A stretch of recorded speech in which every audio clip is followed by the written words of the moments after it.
Vou conversar hoje com o Denis Newboy, o gerente de vendas. Agora, você é da América Latina? América Latina ou... América Latina, com exceção do México. Então, é América Central, Caribe, Uhum. América do Sul. Legal. Já está há quanto tempo, né, Denis? Na PEX, já estou fazendo 8 anos. 8 anos. Entrou o 8º ano. Bem, eu lembro de você no Senai, né? Que ano foi que você fez o Senai? Poxa vida, foi ali no começo da década de 90, né? Então, eu sou da turma de 92. 92. Falha a memória. Já tem bastante tempo, né? Eu tinha um instrutor chamado Seu Eudes, né? A gente estava junto lá, foi lá que conheci, era bem jovenzinho, né? Você entrou com quantos anos lá? Eu entrei literalmente com 14 anos. Eu comecei no Senai na semana que eu fiz 14 anos, basicamente. Você fez aprendizagem, então, né? Não. Só o técnico, o É HP. mesmo? Você entrou no técnico com 14 anos? Uhum. Não é incomum, né? Bem incomum. Eu estava um ano adiantado, entre aspas, Ah, comparado. com certeza, bem incomum. Legal. E uma época bastante disputada também. Como é que você foi parar lá? Você estava jogando bola na rua, aí seus pais falaram o seguinte: vai fazer um técnico, mas você não tem perfil de jogar bola na rua, né? Não, jogava, mas nunca fui bom, né? Mas isso é outra história. Na verdade, meu tio, né, ele sempre trabalhou no Senai, na Roberto Simons. Então, né, aquela história, né, a fazer naquela época, né, hoje não é mais, mas naquela época, tem que fazer o 2º grau junto com algum técnico, tem que ter, né, alguma formação, não esperar a faculdade, não, né? Então, e lógico, o Senai tinha vários cursos técnicos, escolas técnicas, né, mas o Senai é uma das principais. E eu, na verdade, eu fui visitar alguns Senais na época. E a minha irmã fazia o têxtil. Então, por exemplo, o têxtil foi descartado, porque como ela era minha irmã, não, Você não ia ficar na mesma escola que sua irmã, não né? ia ficar na mesma escola. Exato. E aí eu visitei, né, o Teobaldo, gostei, e aí, né, prestei o vestibular, que naquela época era um vestibular, né? Eu não me lembro as quantidades que tinha né, de disputa, mas era bem disputado até. E eu fiquei Extremamente de disputado. suplente. Eu lembro que eu fiquei de suplente, eu era um dos primeiros suplentes, e acabei entrando. Era muito disputado. Aquela época lá, anos 90, início dos anos 90, era muito difícil entrar no Senai. Você conseguia entrar até na Federal na época, mas no Senai, na nossa escola especialmente, né? Porque havia uma procura muito grande pelo fato de ser artes gráficas, por atrair muita gente do design, aquela virada da computação gráfica, tudo muito acontecendo, né? E realmente era muito disputado.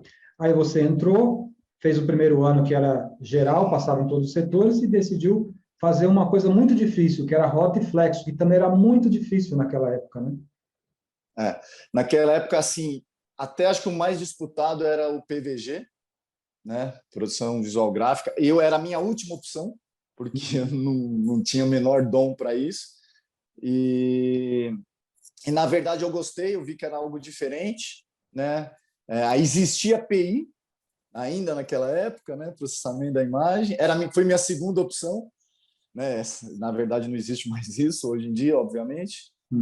Mas eu acabei escolhendo o Hot Flexo, e, por incrível que pareça, ainda a Roto naquela época era o principal, era o forte, mas eu sempre gostei da Flexo, sempre foi o meu atrativo a Flexo. Aí foram 2 anos de especialização em rotoflex, é verdade, a rotogravura pegava muito naquela época, era a área que pagava mais também naquela época, né, para quem saía, conseguia uma colocação nas áreas de rotogravura, mas a gente via que a Flexo já naquela época estava se fortalecendo cada vez mais e seria um grande processo de impressão do futuro mesmo, né? Mas eu lembro, assim, não vou saber números, mas na minha turma, a grande maioria foi fazer estágio em rotogravura.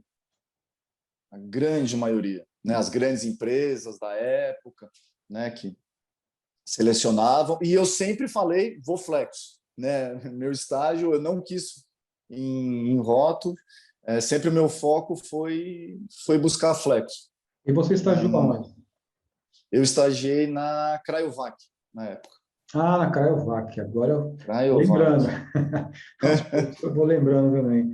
Muito bom, multinacional, uma empresa muito bem estruturada na época, aliás, até hoje, né, Sim. bem estruturada, com uma parte, e a Cryovac já naquela época tinha, se eu não me engano, já tinha gravação interna, né, clichêria interna. Já porque era daquela parte da Grace, que era, né, que fazia os próprios fotopolímeros, né, que depois virou Polyfire ou McDermid, né, então já tinha bastante equipamentos italianos na época, foi bem bacana. E é interessante também que eu estou lembrando da Cryovac, eles tinham um sistema que era de fotopolímero líquido, não tinha? Lembra disso? Tinha. Eu não cheguei a pegar lá, eu não me lembro do fotopolímero líquido. Na verdade, eu lembro da própria Grace, vamos dizer assim, né? Que depois eu cheguei a ver no mercado, vamos dizer assim. Mas lá que eu me lembro já eram as chapas, as atuais que nós conhecemos, né? A famosa Epic e tudo mais, que isso estamos falando, eu disse o quê? Há mais de 20 anos, né? Mais de 20. E, de fato, então a Grace tinha um sistema de cópia e gravação digital que era... Gravação digital não, gravação convencional de fotolito mesmo, né? Mas era interessante porque o fotopolímero era líquido. Você despejava ele numa mesa de luz para fazer a cópia em cima do fotolito, né, para fazer a cópia. Uhum. É um Você processo sabe bem que interessante. hoje ainda em corrugado, na América do Sul, ainda existe isso, né? É mesmo? Ainda pouquíssimos. No Brasil, não me recordo, mas a América do Sul eu sei de alguns clientes que ainda tem esse sistema. Poxa, que legal. E você ficou quanto tempo lá aliás, na Cryovac? Eu só estagiei. Estagiou? Um Só ano? estagiei. Foi 6 meses, né? Na época era 6 meses, né? Porque, como eu estava um ano adiantado, isso foi um problema para mim, porque eu entrei, quando eu me formei, depois de formado, eu entrei na idade de servir o exército, né? De alistamento, na verdade, né? Então, era uma época, né, que ninguém queria contratar, Difícil. ninguém pegava, Então, eu estar um ano adiantado me atrapalhou aí nesse caso. E aí você foi fazer o quê? Você ficou parado ou não? Conseguiu outra coisa? Eu fiquei parado, entre aspas, porque aí eu trabalhei como impressor em algumas empresas bem pequenininhas, empresas de garagem mesmo, em português, claro. Banda estreita? Banda estreita, né? Cheguei aí, fui para Diadema, fiquei também pouco tempo, também como impressor, aí numa Marquand. E aí, até que aí eu fui para Zaraplast. Para Zaraplast, muito bem. Como Zaraplast. Técnico, né? Foi? Como técnico, era a função de técnico de produção, técnico gráfico, né? Na Zara foi um super aprendizagem, né? Que naquela época também não se falava em flexografia lá dentro, a flexografia era o vilão, né? Era tudo foco rotogravura. Sim. E para ter ideia, eu me recordo, chegava a ter setup de máquina de 48 horas, coisas assim, né? Então foi um ano, não foi um ano que eu fiquei lá, mas que valeu por alguns anos aí de aprendizagem. Sim, a Flexo não conseguia mesmo, né? Quando eu cheguei lá, a flexografia estava num cheque, na verdade. Se não fosse para frente, a ideia, né, da diretoria, enfim, era praticamente encerrar a flexografia e continuar só com rotogravura, como muitos outros convertedores só têm rotogravura. Tá? E a Zara vinha de um histórico antigo de rotogravura, com muitas máquinas de roto, apostava nisso, criou a unidade de laminados com Rotomec, apostando em máquinas realmente de altíssima performance e tudo. E só que a gente conseguiu virar lá, né? Aí montamos a clichêria, aí estruturamos toda a parte de flexografia E hoje a Zaraplast é uma das poucas empresas que tem muito bem desenvolvida a rotogravura e muito bem desenvolvida a flexografia. Uma das poucas empresas, os poucos convertedores no país hoje que tem os dois processos muito bem alinhados e produtivos, é verdade. Verdade, é bem difícil isso. Uhum. E com certeza naquela época foi um grande aprendizagem e foi praticamente o pontapé inicial para você na parte técnica. E você, saindo da Zara, foi fazer o quê? Aí eu entrei no mundo Anilox. Foi aí, isso em 98, tá? Que aí eu entrei literalmente no mundo de Anilox, Uhum. que aí eu fui para a Praxair como assistente técnico. Uhum. Né? Aí visitava as Então, empresas para resolver problemas, essas coisas. resolver problema, tudo oriundo, né, de Anilox, né, que envolvia. Foi aí que eu entrei, né, no mundo que ainda estou até hoje. Uhum. Que legal.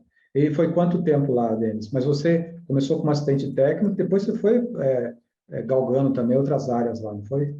Isso foi até uma coisa que eu estava conversando até esses dias dentro da Apex, que eu falava, por exemplo, que eu nunca ia ser vendedor, que eu nunca ia atuar na área de vendas, porque, né, eu entrei para ser assistente técnico, meu objetivo era só técnico, não me via na área comercial. E, na verdade, em pouco tempo, eu já estava vendendo na Praxair para o mercado de São Paulo. Aí, depois de um outro tempo, eu passei para o mercado do exterior, só fazendo o mercado latino, né, da América do Sul. Uhum. E, por fim, na Praxera, eu assumi, né, toda a gerência do mercado nacional e o de fora que eu já estava. Né? Então, isso foram praticamente 15 anos que eu fiquei né, em todo esse tempo, Muito até bom. chegar onde estou hoje. Uhum. E aí, 8 anos atrás, você acabou indo para a Apex. Tá? Pra A Apex que Apex. começou no Brasil em 2000. Um ano antes, Ah, é. há 9 anos atrás. Uhum. Na verdade, alguns não chegam a um ano, chega que são 8 meses antes de mim, a data oficial de lançamento Uhum. da planta aqui do Brasil. Né? Então, eu cheguei um pouquinho depois do início da, da, da planta aqui do sul do Brasil.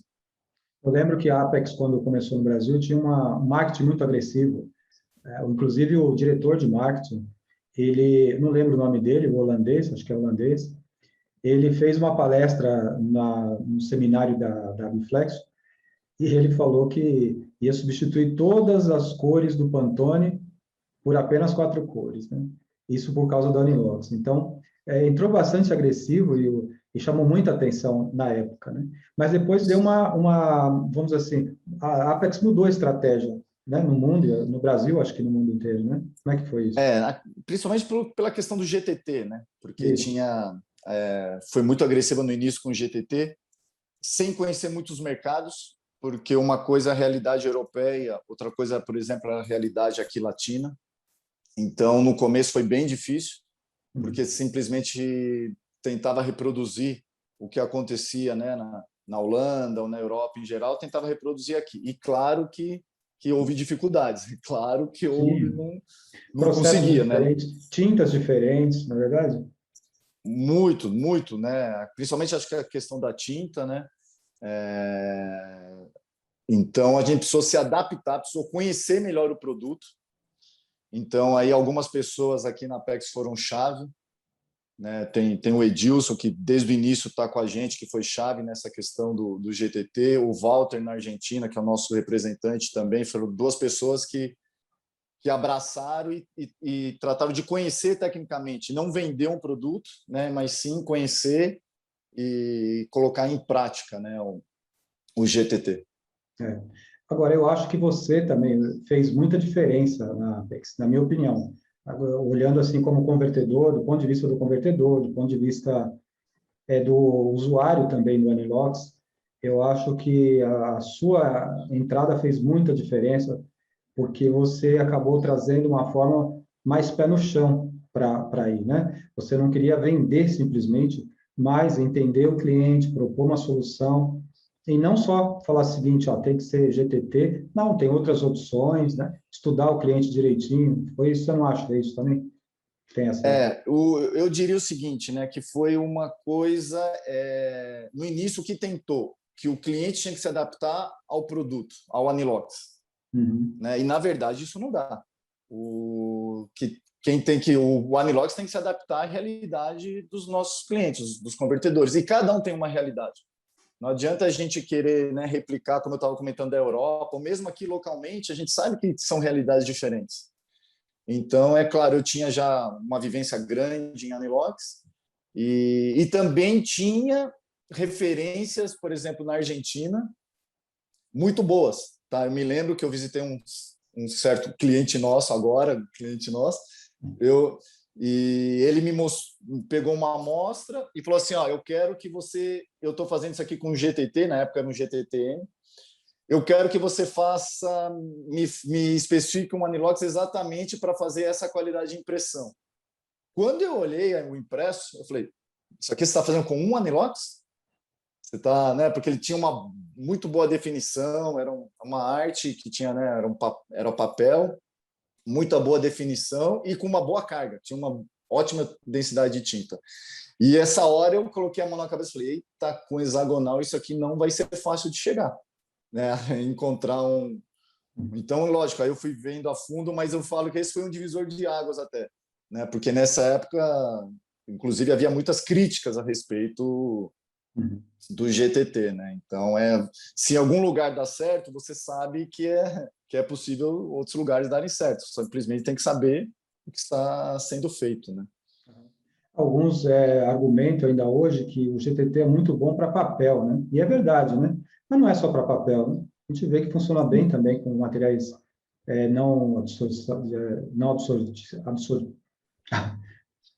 materiais que não absorvem tinta, como plásticos em geral, né? Alumínio, por exemplo. Ele começou com, né, mais para o papel e falava muito de chapado, né? Hoje, a principal aplicação do GTT, eu te falo que, inclusive, é para alta definição, né? E materiais, né, plásticos, né? A gente tem sucesso enorme com PE, BOPP, poliéster, né? E cromia.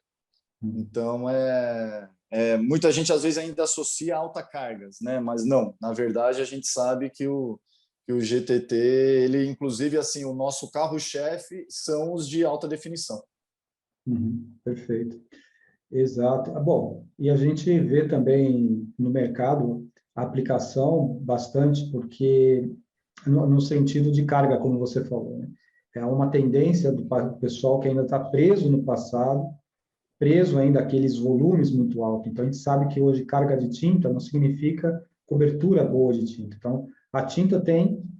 Eu costumo dizer o seguinte, você não consegue imprimir só com anilox bom, você tem que ter ali tinta, clichê, esse trio, e mais a máquina, claro, mais o operador, mais outras coisas, mas esse trio ele é muito importante e chave nessa história. Né? Agora, Denis, às vezes a gente ouve também o pessoal que teve uma experiência lá no passado, eu vejo muito isso. O pessoal lá no passado, mais de 8 anos, quando o GTT começou, aí tiveram uma experiência, por exemplo, com fotografia, por exemplo. Né? O pessoal fala, não, o GTT dá fotografia tal. Isso não é mais assim, né? Não, não. Eu tenho até um caso bem interessante, também na Argentina, pegando referência, que, claro, isso antes da pandemia, né? Já um tempinho atrás, o pessoal chegou para mim lá e perguntou assim, Denis, o que você fez no Anilox? Eu falei, nossa, a gente lançou algumas versões novas de GTT, até não houve grandes divulgações, GTT 2.0, que houve alguns pequenos detalhes técnicos da curvatura e tudo mais, mas assim, são mudanças pequenas, né? E eu peguei e falei assim, nossa, dos seus últimos fornecimentos, eu não mudei nada. É uma empresa que tem 100% GTT, tá? Estou falando, tem 12 impressoras de flexível e é 100% GTT. E eu falei, nossa, mas eu não... Das últimas, né? Eu até peguei as datas, você está comparando, né? Eu falei, não fiz nada de diferente, a gravação é a mesma. Ele, nossa, desapareceu o problema de fantasma aqui. Aí, claro, a gente para, né? Opa, peraí. Vamos ver a fundo.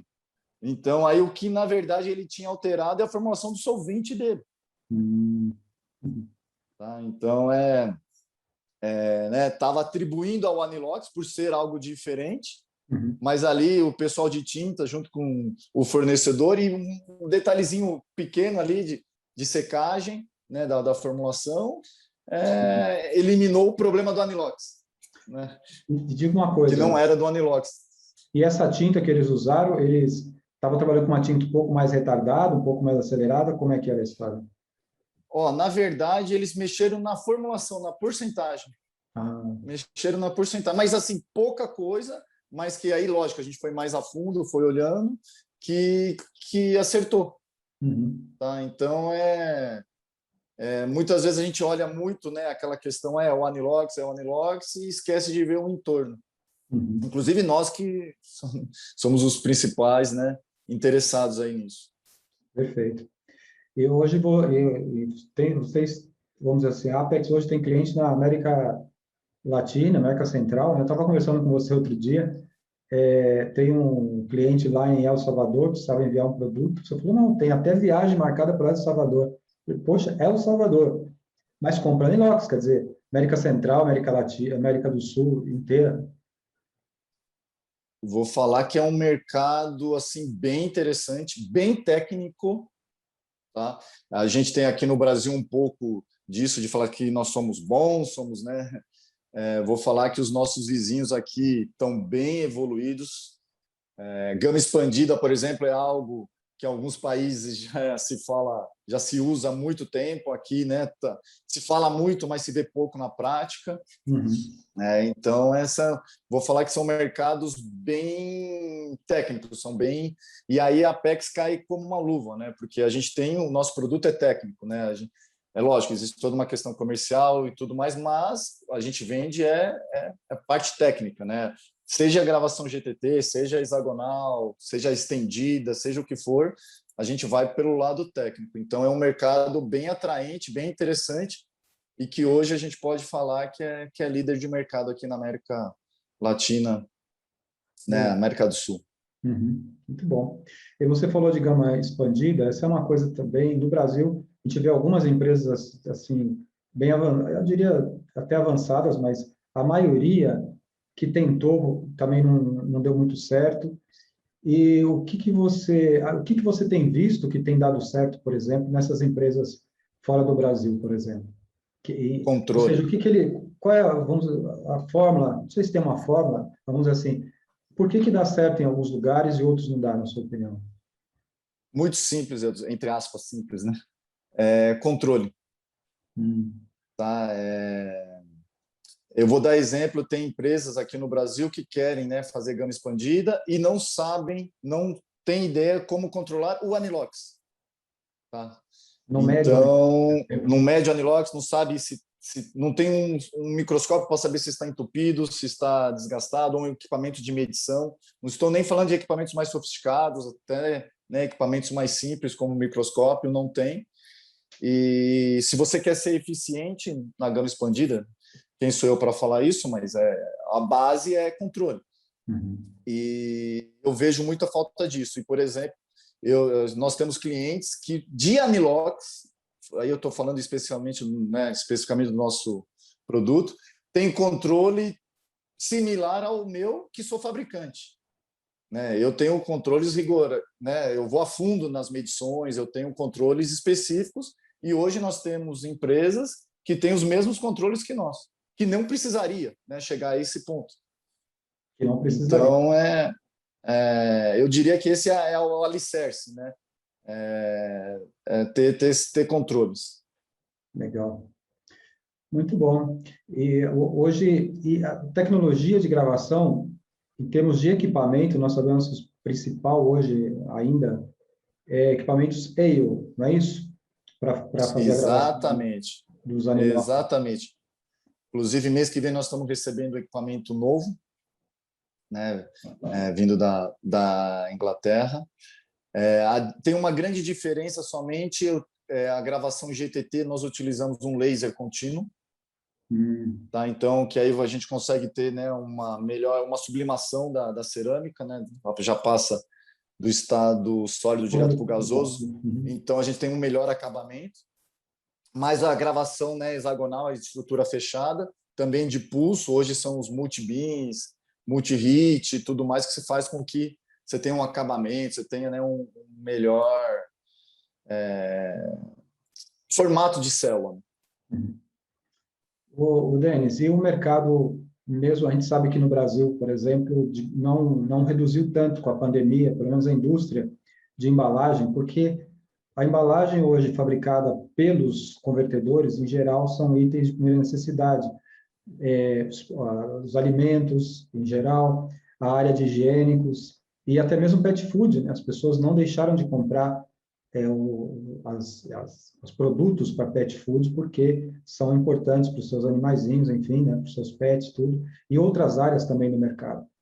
E não, a gente vê que os convertedores, em geral, tiveram até um ano razoável no ano passado, apesar de toda a pandemia. O que a gente não sabe esse ano como é que vai ser, né? Como é que vocês, do ponto de vista de fornecedor, de um item importantíssimo, porque eu costumo dizer o seguinte, né?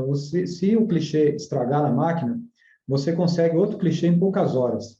Se você tem clichêria interna, ou se você, mesmo clichêria externa, normalmente as clichêrias são muito eficientes, elas são mais locais, né? Atuam localmente e conseguem te entregar um clichê em algumas horas. O clichê estragou, às vezes o pessoal deixa até a máquina parada esperando um clichê novo para continuar o serviço. Tinta também. Se acabou uma tinta, você liga para o seu fornecedor de tinta, e aí normalmente você tem mais de uma opção de fornecedor de tinta, o pessoal vem rapidinho.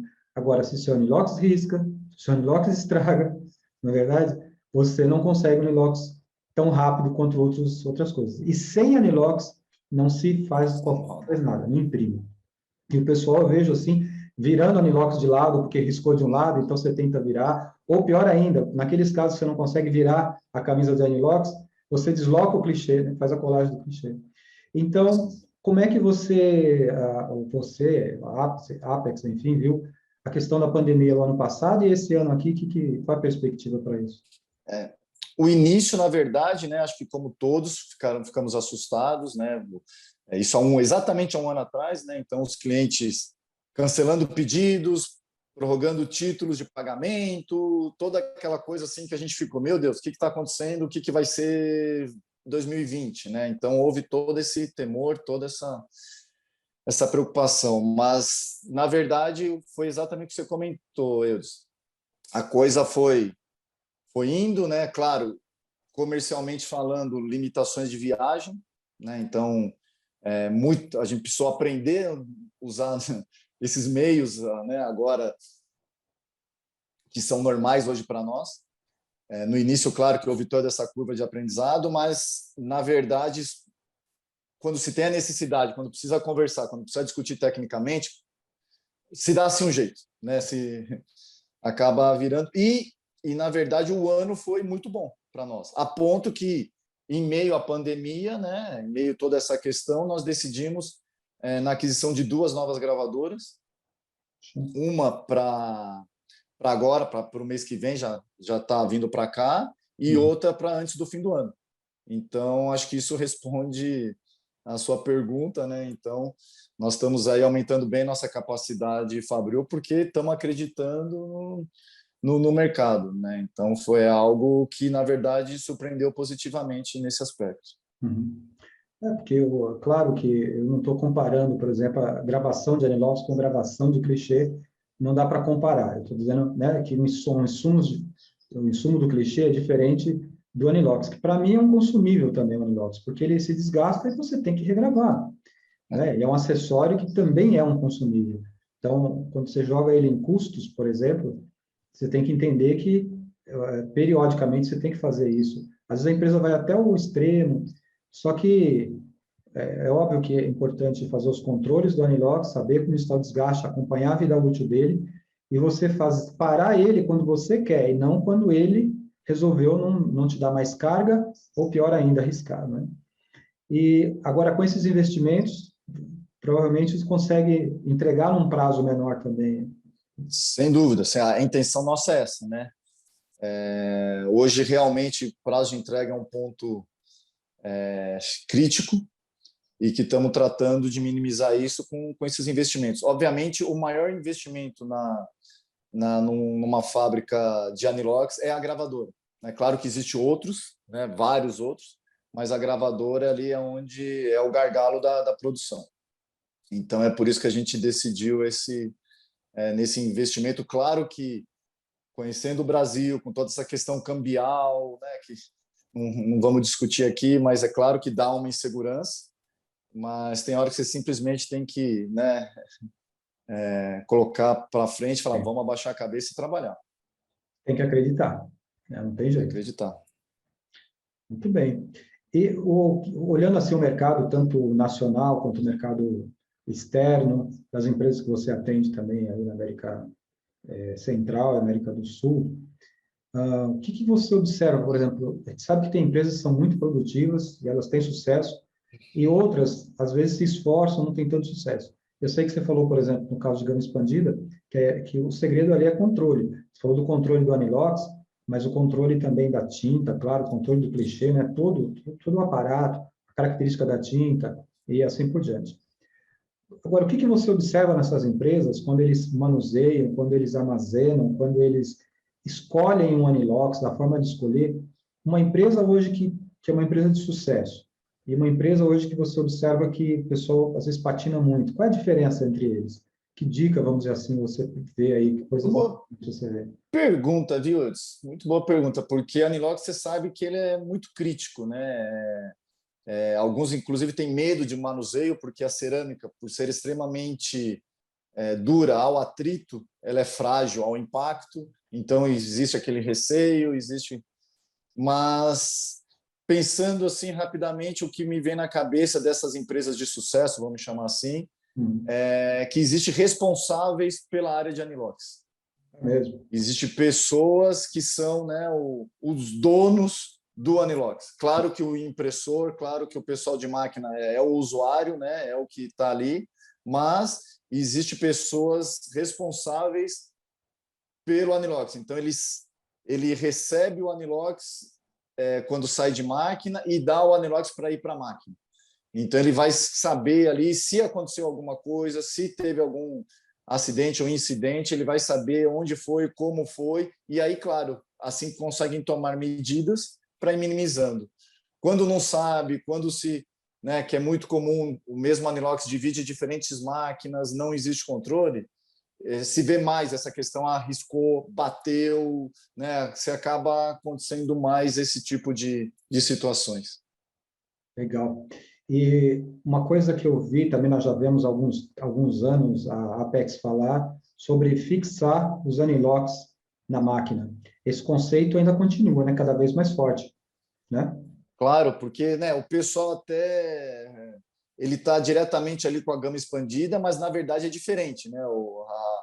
Que o pessoal fala palheta fixa, né, e a gama expandida são duas coisas que se juntam, mas são listas diferentes. Então, a partir do momento que você tem esse controle, que você sabe o que está aplicando o seu anilox, que você sabe que ali é a cor preta, que né, é o cian, é o magenta, fica tudo mais fácil quando aparecem as dificuldades. Porque é exatamente a chave da questão. Quando está tudo bem, é fácil rodar a máquina, né? A questão da flex é quando não chega ou aparece algo que não estava previsto. Então, você já consegue ir atrás da causa raiz muito mais fácil. Então, esse é o conceito do GTT, de mantê-los mais fixos em máquina, né? Você não ter tanto a questão de movimentação, porque você tem essa facilidade, e além também dos riscos, né? De golpe, de batida, que a maioria das vezes é no entrar e sair da máquina. Perfeito, é isso. Eu sou bem favorável a isso, aplico nas empresas onde eu atuo, ou seja, fixar os anilox na máquina. Tem casos, por exemplo, que a gente fixou todos, menos o branco, mas todas as cores da máquina, tudo com um tipo só de anilox e com ótimos resultados também. A vantagem, então, são essas mesmo que você está falando do meu ponto de vista. Primeiro, que você não tem que ficar pensando muito, né? Fazer troca na hora. Segundo, que o anilox é muito delicado. Ele tem alta resistência ao atrito, mas tem baixa resistência ao impacto, né? Como se fosse um piso, por exemplo. Eu costumo comparar com um revestimento, um piso, né? De cerâmica. Se você pode passar ali, muitas pessoas passam pelo piso e não acontece nada. Se for um piso de boa qualidade, nem riscar vai riscar. Mas se você soltar uma faca naquele piso, ele fura. Então, a cerâmica ela tem isso, ela tem alta resistência ao atrito, mas baixa resistência ao impacto. Então, quando você evita de ficar tirando o anilox despropositadamente da máquina, fica mais fácil você preservar a vida dele, de várias formas. É claro que ele vai ter um desgaste, e é claro que você tem que limpar ele periodicamente, né? Ter um inventário, um controle direitinho. Mas o que eu também vejo é isso, às vezes a falta de controle e a falta de uma gestão do anilox. E eu gostei da sua dica também, é uma coisa que eu também pratico, ou seja, ter um dono. O sistema de anilox precisa ter um dono. E esse dono, ele vai receber o anilox, controlar, ele vai fazer as inspeções, ele vai dizer se o anilox está com problema ou não, ele já vai programar isso para fazer a regravação dele, não é assim? E Exatamente. em termos de camisa anilox, o Denis, a estrutura da camisa mudou também um pouco nos últimos anos, não? Mudou, claro, porque quando iniciou a camisa, inclusive, era uma dificuldade metalizar a camisa, por causa da alta temperatura, deformava a camisa, né? Virava um L, literalmente. Então, claro, isso foi algo que foi evoluindo, como tudo. Para ter ideia, hoje nós temos uma fábrica na Índia fazendo nossas próprias camisas. Hoje, 90% das camisas da Apex são feitas internamente, né, na nossa fábrica da Índia. Então, e hoje, antigamente se falava, dá para regravar 2, 3 vezes uma camisa e tudo mais. Hoje, uma camisa de qualidade, uma camisa que tem uma estrutura boa e tudo mais, você pode regravar ela inúmeras vezes, claro, tendo os cuidados, os manuseios que se devem. Então, uma camisa de qualidade hoje você pode durar aí, não vai ser obviamente igual a um cilindro de aço, né, maciço, mas tem uma durabilidade aí muito maior. Legal. E a cerâmica em si, Denis?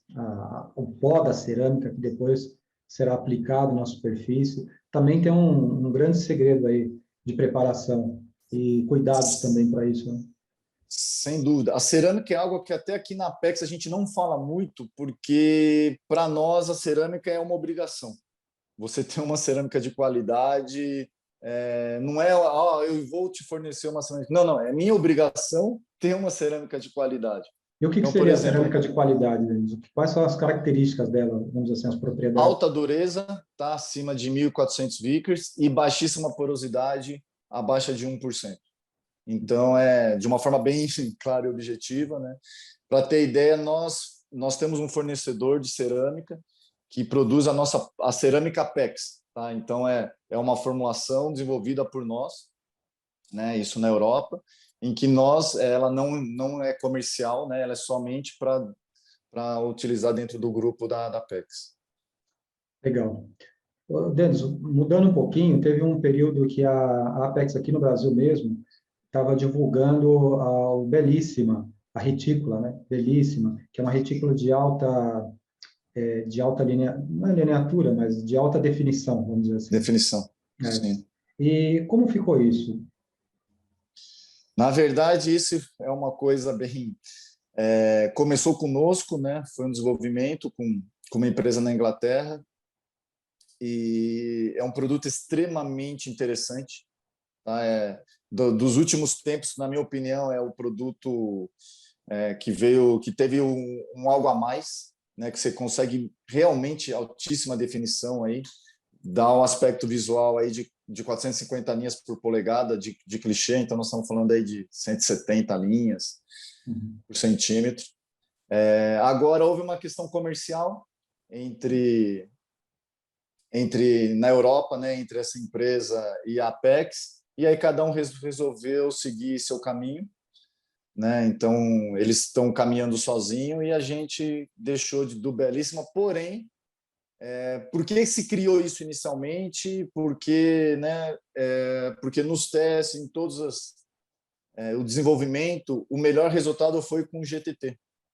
Então, por isso que isso acabou vindo para nós, hein, vamos chamar assim. Mas é claro que também o fabricante, né, o inventor dessa tecnologia, quis abrir isso para o hexagonal, né? Faz parte. Mas ainda hoje eu falo que o melhor resultado do Belíssima é com o GTT.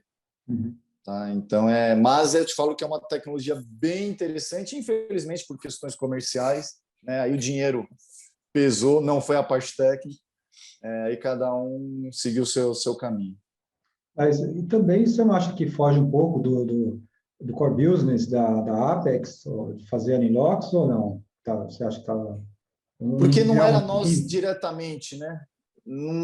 Na verdade, existia uma terceira empresa que tinha sido criada, que é que tocava isso. A gente, na verdade, só auxiliava aí nessa questão, né? Só dava as dicas, vamos dizer assim, do que podia ser feito, do que a gente indicava, vamos dizer assim. Uhum. Mas não deu certo essa questão comercial. Uhum. Mas volto a dizer, tá? É um produto extremamente interessante. Legal, muito bem. A Alfa Clicheria está levando esse produto à frente, né? Muito bom. Isso. Então tá bom, Denis. Eu acho que foi um bom bate-papo, né? O que você tem para finalizar? O que você gostaria de falar ou de mencionar, enfim, sobre a Apex mesmo, o trabalho, o mercado, né? Como é que Bom, a Apex hoje, você já falou, né, qual é a perspectiva, já estão fazendo investimentos, tudo, isso mostra uma confiança no Brasil, no mercado da América, das Américas, enfim, né? Mas o que você gostaria de falar aí para a gente fechar esse bate-papo? bom, o que eu posso falar da Apps é que ela não está parada, né? Mesmo com toda essa questão da pandemia, que óbvio, né, dificultou muito essa nossa questão, mas a Apex, inclusive, vem com novos produtos, tá? A gente tem desenvolvimentos internos aqui, eu ainda não posso falar, tá? Mas a gente vai ter algumas novidades aí até o fim do ano bem interessantes, que estamos nos mexendo, e que é uma empresa, né? Hoje é o maior fabricante de anilox no mundo. Isso não é fácil, né? Uma coisa. Hoje aqui tem o maior market share, está em todos os continentes. Uhum.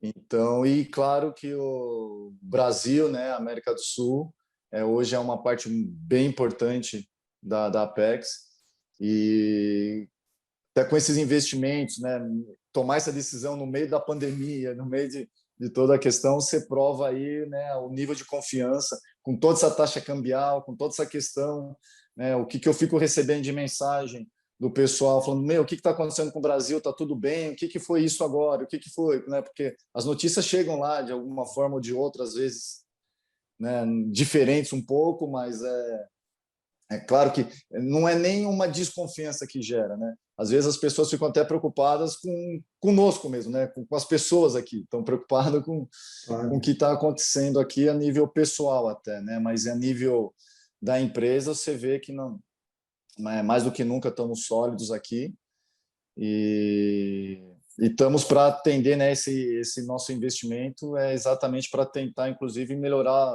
o atendimento, melhorar esses prazos de entrega, né? Melhorar todo esse serviço nosso aqui a nível não só Brasil, né, mas a nível latino. Uhum.